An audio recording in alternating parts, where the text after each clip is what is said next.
What's going on, traders? Sandro O'Connell here with Pristine Capital, coming at you with yet another market recap video. It is December 22nd, 2021. Please go ahead, click the like button on this video. Also subscribe to my channel, that way you don't miss any of my future videos. Today we're going to talk about the price action of the indices, and keep in mind we are getting to that holiday season where it gets very slow. We're going to talk about some of my trades for the day, and I did do a lot of portfolio cleanup. Before we do that, quick risk disclaimer: nothing in this video should be construed as investment advice or recommendations. Please follow your own trading plan, your own risk parameters. Last but certainly not least, do not YOLO your entire account to any one of my trades. Let's dive into the video. All right, S&P 500, really nice box scores for today. We have the SPY finishing up 1%. We had the NASDAQ QQQ finishing up 1.22%. IWM small caps finished up 0.99%. And the Dow Jones dogs of the Dow were up 0.71%. We had a really nice closing range on all of these indices. And take a look at what happened with the small caps. The range on the small caps was not really that great all throughout the day, but these small caps ended up closing out right on the highs at the 100% mark on their range. Volatility also got crushed. We'll take a look at the VIX shortly, but yet another vol crush. And the breadth in the market was positive. We had between 75 and 87% advancers on all of these indices. So overall, really can't complain about today's price action. Finovate heat map, we had a lot of winners here. You can see Tesla was up 7.5% on news that Elon Musk is done selling off his shares. We had Google up 2%, Microsoft up big, Apple big, and really just, nice breadth across the board today. So a big change from the past 6 or so weeks where it's just been a lot of death and a lot of destruction, a lot of stuff going on. Much better outcome today. Sectors, take a look at this. Well. So best performing sectors, you can see we had consumer discretionary. We did get some nice consumer confidence data out today of 1.79%. We also have the MSOS cannabis ETF up 4.02%. That was actually the biggest winner. Wow, that's pretty incredible. And then what else did we have? One thing I want to point out, we are going to be having the January effect coming up, or could happen. The theory behind the January effect is a lot of these companies that just got so darn beaten up throughout the year. Basically, and this is something I'm going to take into next year, if about 9 months into the year, a certain sector is a big time underperformer, it's very tough for that sector to get its footing in the last quarter of the year, because you have fund managers trying to tidy up their books for year end, and they don't want to be in any of the lagging asset classes or lagging sectors. So yeah, it ends up being like this a headwind where you might have a sector that was already on the decline, and then because it was on the decline, everyone else just goes ahead and exits. So you can get these really oversold conditions. We're seeing that in a lot of different areas of the market. And then once that new year flips around, everyone can go back and buy back those sectors that they sold off, basically to window dress their portfolios. So MSOS cannabis definitely falls in that group. A lot of these sectors fall in that classification. Yeah, those were the leaders for today. We also had home builders up 1.47%, medical devices up 1.75%. Some of the laggards that we saw, we had solar stocks down 0.17%. We had KWeb down 1.73%. This ARK Innovation ETF was down 0.11%, and biotech was also down. So some of the most risk-on areas of the market were still down. Style factors. Best performing style factor was International Momentum up 1.32%. We had growth up 1.26%, and we had high beta up 0.87%. But overall, really nice move across all of these style factors. And then seasonality, take a look. So now we're approaching the back end of December. Seasonality is very strong at this time in the year. All right, let's take a look at these headline indices. S&P 500, my trend model is now at a +3 reading, and you can see, how much easier it is to trade when you're in the +3 environment. You're not just in a negatively trending tape, just so much better. You can see we closed above this monthly point of control, 46.79.75. We closed above that, so that is great. Established ourselves inside of value yesterday, and we just continued to rip higher. Now we are approaching our pivot level. So we've been talking for the past couple weeks about these 3 pivot levels. We have 4,700, 4,600, and 4,500 as our big pivots. Up until, well, really this entire 6 weeks, we have not really been able to make meaningful progress above 4,700. You can see we tagged it over here, failed, and tagged it again shortly after, and we also failed. So we are now approaching that level. On the hourly chart looks great. So we're above this weekly value area high now. So we broke out in the short-term time frame, and again we have that 4,700 level ahead of us. Let's take a look at the NASDAQ. The NASDAQ is, so this was our big winner for today, up 1.25% as measured by the NQ futures. And yeah, we finished above all these key moving averages, and we finished inside of this monthly value area. So this is a big milestone for the NASDAQ, reestablishing itself. You know, a couple days ago, it seemed like, oh my gosh, all is lost. We're going to slip into the abyss, and you can see we finally got our Santa Claus rally. We've been talking about that Santa Claus rally for quite some time. Russell 2000, this is like the cockroach index that just will not die. And we finished up 1.02%, very nice finish. We're now above the 20-day simple moving average. Let's see how we look on the weekly chart. And yeah, on the weekly chart, not much has changed. We've been in such a tight range this entire year. It's pretty insane. And then let's take a look at our dogs. Where are my dogs at? A 0.75%. Also established itself inside of value. All right, let's take a look at some of my trades for today. And let's pull this up.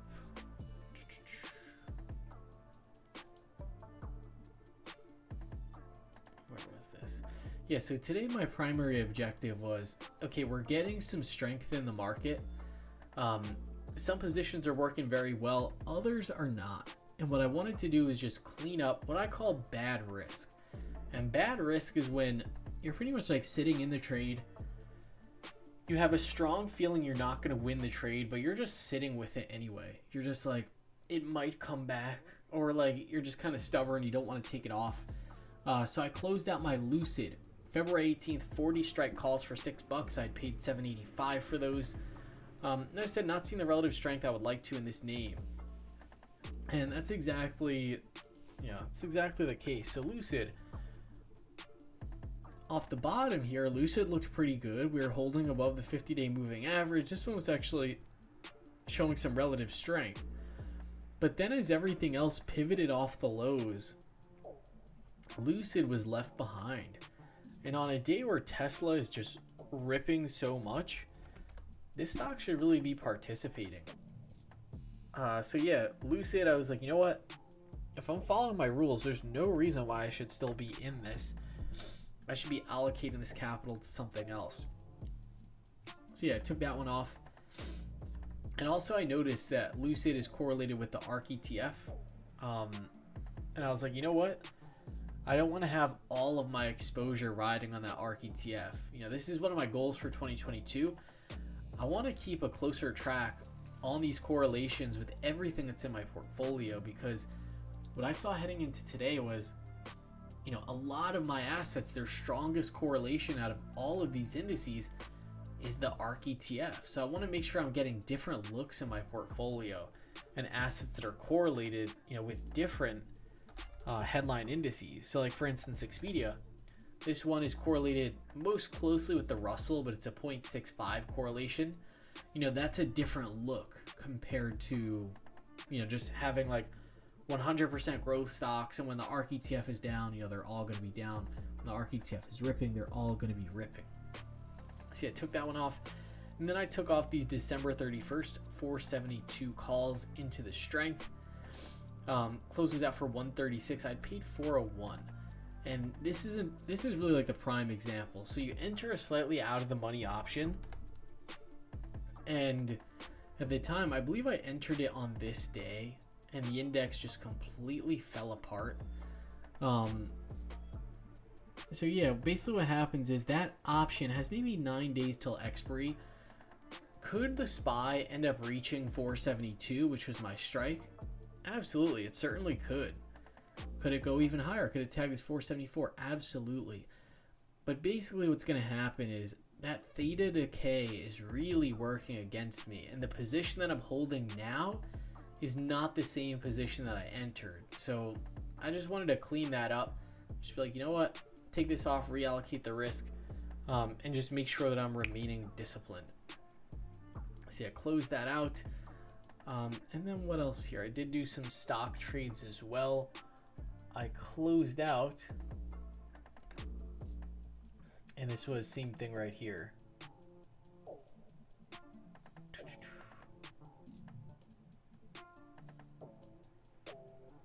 Yeah, so I closed out this Playboy position. I had a little starter in Playboy, and again, I thought this one was gonna, do something potentially special, but Playboy really got caught up in the small cap weakness.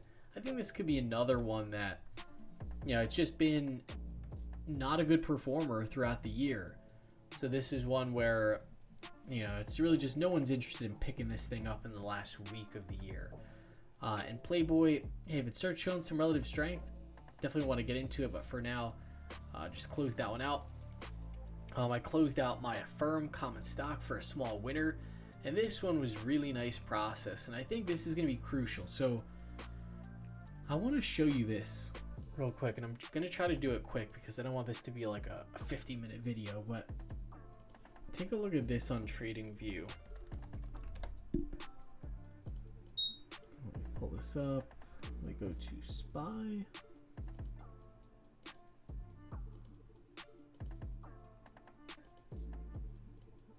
There we go. Pull up my SPY. So take a look. I'm going to pull up our monthly chart. Let me just reset the scale here.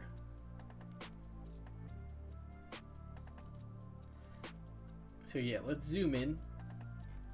And what you can see for SPY, and let me take off this relative strength line. Doesn't really make that much sense at this moment. So SPY, it's been on a nice upward trajectory for the last decade. But take a look at that trajectory and how it changed post-COVID. It's not like we had just like such a better economy after COVID or anything like that, but this thing has basically gone parabolic when you're looking at the monthly chart. As the Fed unwinds their stimulus, 2022, I highly doubt the market's going to be moving up at the same slope as it was when we had this unprecedented stimulus. So I think it's super important, to make sure that when you're trading in the market, you're using sound process. Like one of the biggest issues for people in 2020 was like, man, I took a target on this stock, but then it just kept running. Like I should never even take targets. But to be honest, like in this new environment where things are a lot dicier, a lot riskier, there's a lot more back and forth action. I want to make sure next year I'm taking targets very quickly, at least like an initial target that will just help me out with my risk management. So this one is pretty textbook. I closed 20% of the position for a nice little winner early on in the trade, and that sort of freed me up for the final 80%. But I saw Affirm really wasn't showing that relative strength, so I closed out the rest for a winner. And take a look. Affirm ended up, I'm not sure how it closed, but yeah, just not really the best close, not really showing that much relative strength off the bottom here. And the one trade that I entered today, I got long the Chewy March 18th, 55 strike calls for 575. And this one, I was playing for a breakout of this weekly value area, and we ended up getting it. So Chewy, this one pretty much bottomed out when it reported earnings. And this is another one, hey, for this January effect, I think this could really be a beneficiary. Now you notice investors are starting to buy it, into the end of the year. And this one you can see a clean breakout from this weekly value area. This is the kind of trade I want to carry on my books. Hey, we got a nice breakout from resistance. It's not like, oh, this this thing broke support. Now I'm just like hanging on for dear life. Now I don't want to do that. Don't want to get in the habit of doing that. That is just not clean process. So yeah, Chewy, enter that one, already sitting on a nice little winner. And yeah, this position goes out to March. Let's take a look at our options order flow. Let's check out our options races for today. I'm sure Tesla was in the lead today. Yeah, nice. Oh my gosh, the Tesla bulls are back. We had 3.3 billion of flow for Tesla. And take a look then. SPY next. Amazon. Let's see. AMT. This is one that I never see on this list. Let's check that out.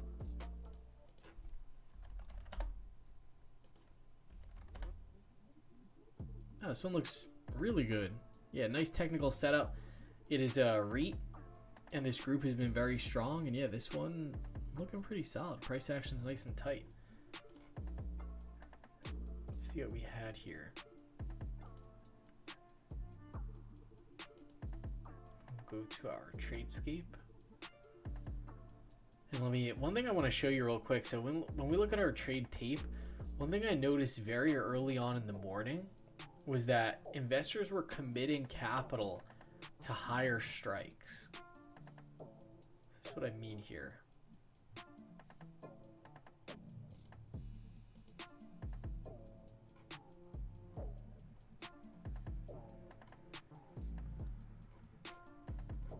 Let me change the filters here. Above ask. Go ahead and search. Yeah, because I saw something earlier today. It might not be that same dynamic. Oh yeah, here we go. So I don't know why I just had to refresh that. But yeah. So I noticed investors committing capital to these higher strikes. So check this out. And this was very early on in this session. We saw 4,800 calls going up in the SPX for January. We saw 4,850 going up for March. And that's really what you need if you want the market to climb to those higher levels. We know the options market is really dictating the stock market. So you need to see investors starting to reach for those higher strikes. And today I noticed, we finally started to see that. So 4,800, 4,785 going up for January. So yeah, finally started to see that commitment. And I think that's super important. All right, let's take a look at our actual Tradescape. Let me remove these filters. There we go.